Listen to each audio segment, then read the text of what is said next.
Olá, eu sou o Carlos Xavier, este aqui é o Teodidatas e eu gostaria de compartilhar com você agora um estudo, uma breve reflexão acerca do Salmo 88. E eu chamei este salmo de o Salmo do Zumbi.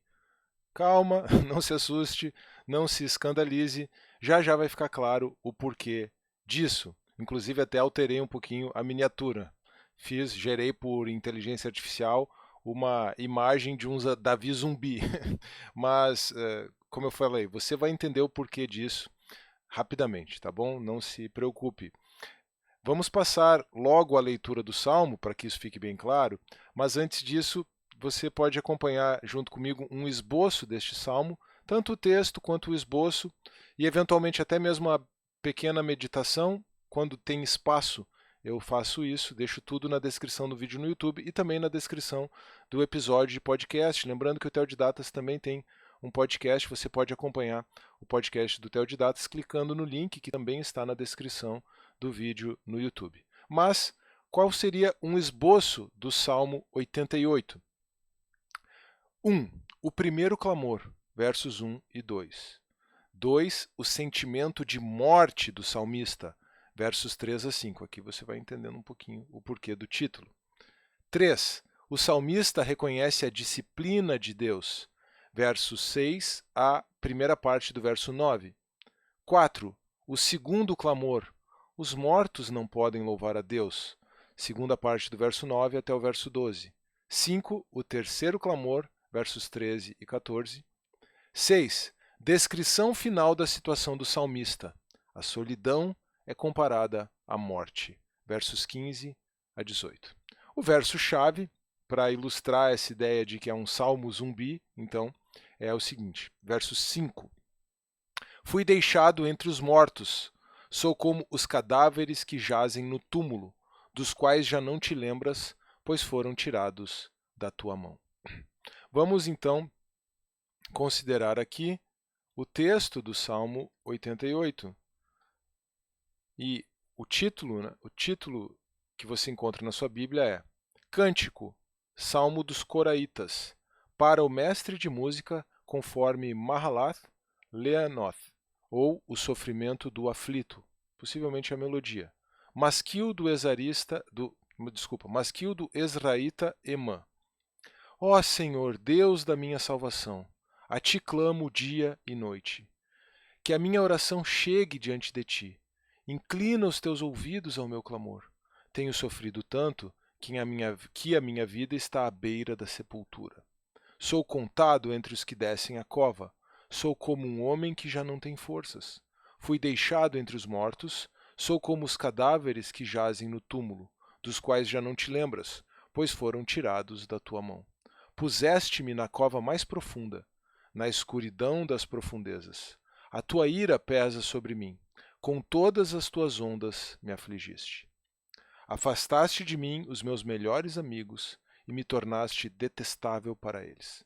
Estou preso e não consigo fugir. Os meus olhos estão ofuscados de tanta tristeza. A ti, Senhor, clamo dia após dia. A ti ergo as minhas mãos. Acaso mostras as tuas maravilhas aos mortos? Acaso os mortos se levantam e te louvam?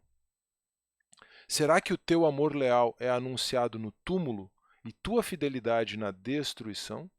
Acaso são conhecidas as tuas maravilhas na região das trevas, ou os teus feitos de justiça na terra do esquecimento? Mas eu, Senhor, a ti clamo por socorro. Já de manhã a minha oração chega à tua presença. Por que, Senhor, me rejeitas e escondes de mim o teu rosto? Desde moço tenho sofrido e ando perto da morte. Sob o peso dos teus terrores, fui levado ao desespero. Sobre mim se abateu a tua ira. Os pavores que me causas me destruíram. Cercam-me o dia todo como uma inundação. Envolvem-me por completo. Tiraste de mim os meus amigos e os meus companheiros. As trevas são a minha única companhia. Nós sabemos que boa parte do livro dos Salmos, boa parte dos saltérios, ou do saltério, desculpa, é composta por lamentos. Dentre todos os cânticos de lamentação, o Salmo 88 é o mais extremo. E é muito significativo que ele esteja posicionado bem no fim do livro 3, que é o livro que reflete o período do cativeiro babilônico do povo de Judá. Mas o que diferencia o lamento da simples murmuração? Aqui é importante a gente entender isso, tá? Se tem tantos lamentos, se tem tantas lamentações nos Salmos, o que diferencia o lamento da simples murmuração? Bom, o que diferencia o lamento da simples murmuração é o tom de esperança que você pode encontrar num lamento.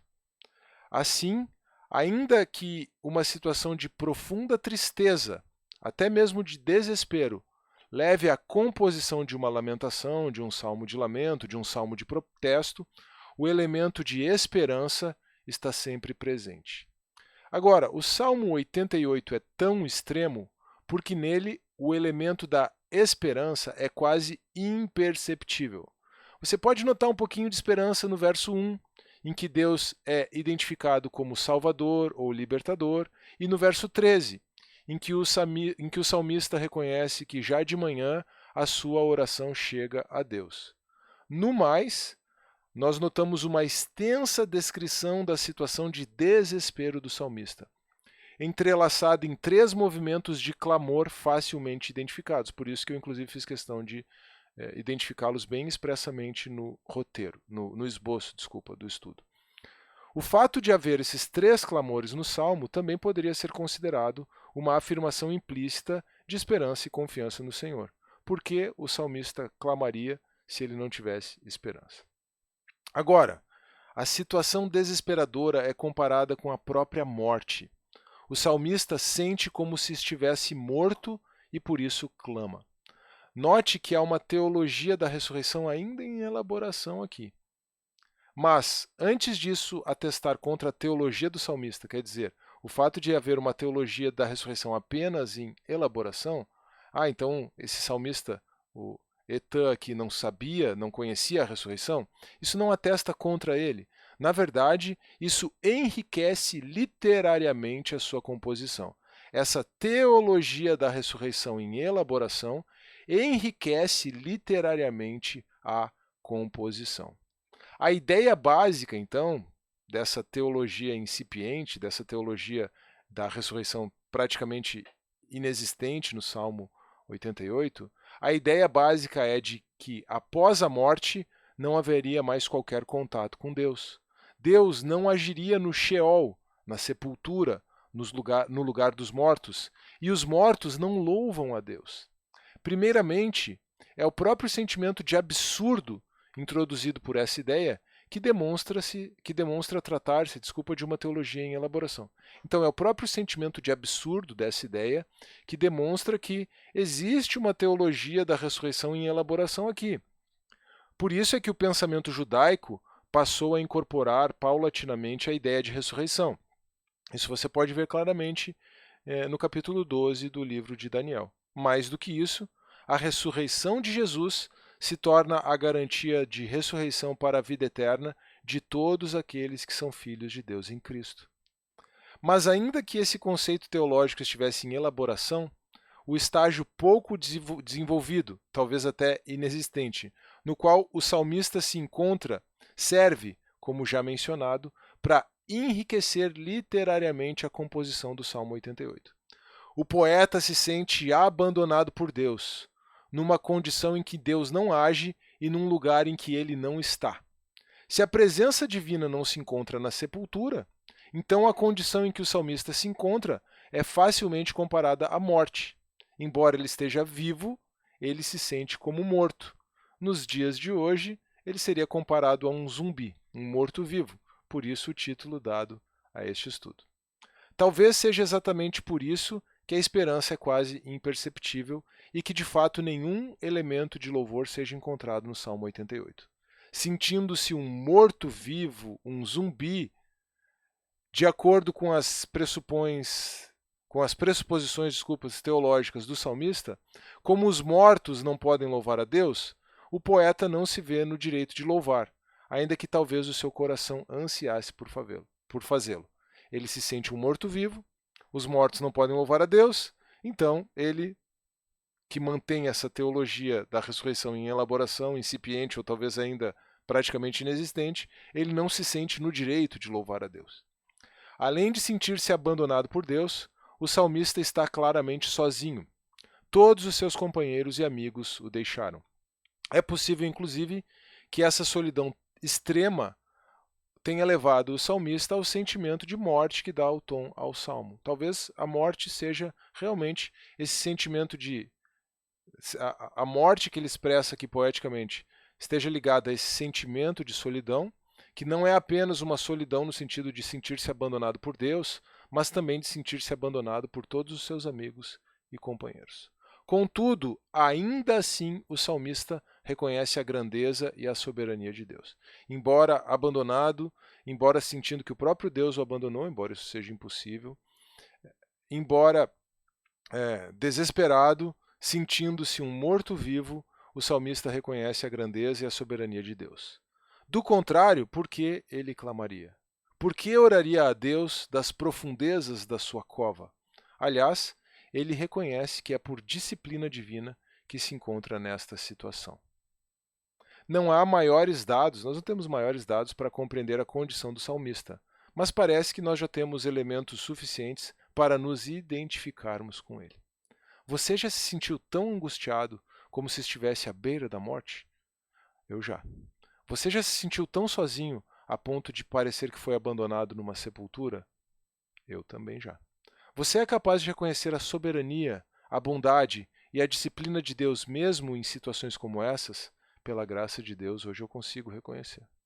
E por fim, ainda que você não tenha forças para louvar, você é capaz de ao menos clamar a Deus e descrever a situação na qual você está e como você está se sentindo?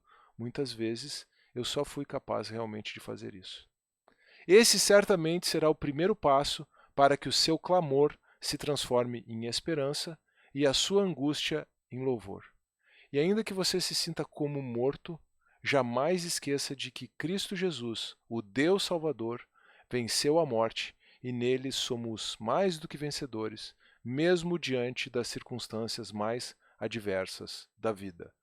Em outras palavras, não precisamos caminhar sobre esta terra como zumbis, mas podemos caminhar como filhos de Deus, regenerados e resgatados em Cristo Jesus. Podemos caminhar no poder da sua ressurreição. Espero que você tenha gostado deste conteúdo, espero que ele tenha sido tanto instrutivo como edificante, e se for esse o caso, não se esqueça, por favor, de deixar o seu like neste vídeo, de se inscrever no canal, de acompanhar o Teodidatas também no formato de podcast, de deixar o seu comentário e de compartilhar este conteúdo. Um grande abraço, que Deus abençoe você e até a próxima.